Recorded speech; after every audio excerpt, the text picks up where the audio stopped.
governo brasileiro, como o Léo citou, poderia ir com uma posição muito mais forte, muito mais consolidada.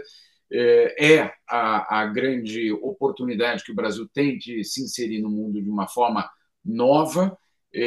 O presidente Lula, no ano passado, eleito, mas ainda não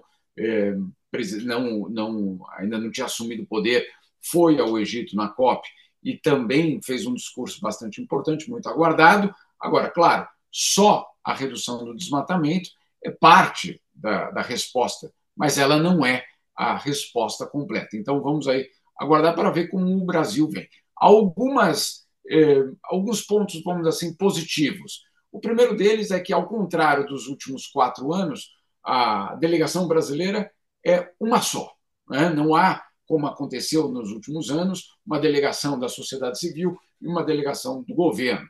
Isso aconteceu nos anos ali do governo Bolsonaro, porque, claro, não havia como você ter uma posição comum. Desta vez, sim, há uma casa conjunta, basicamente, que é uma espécie de stand brasileiro que vai ser conjunto e que, claro, tenta unificar a mensagem brasileira. Mas eu acho que o Léo tem toda razão em apontar que você não tem condições de ser ousado, de ser ambicioso, quando você tem, claro, um Congresso que mina a própria possibilidade do Brasil atuar dessa forma. Eu também acho, e aí, perdão por entrar nesse tema, eu acho que tem toda a razão quando o Josias coloca que você tem uma situação na qual negacionistas e não negacionistas, mas que têm amplos interesses econômicos, acabam se encontrando num lugar comum.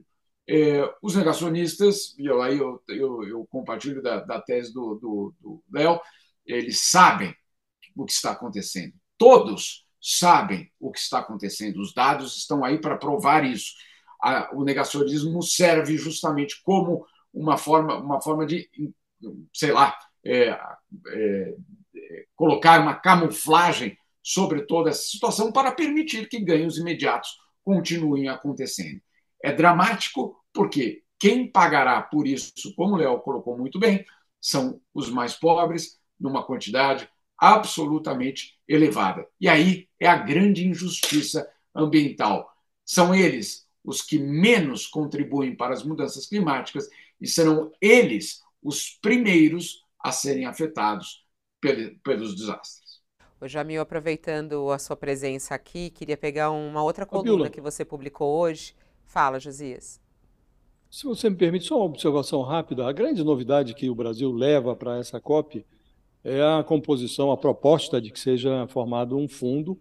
A ministra Marina Silva nos deu uma entrevista semana passada e ela contou isso, que o Lula vai propor a formação de um fundo, uma aliança para proteger as florestas que ainda existem em cerca de 80 países, né, entre eles o Brasil. Não detalhou o fundo, diz que o Lula vai detalhar no discurso que fará, o presidente falará na COP amanhã. Né?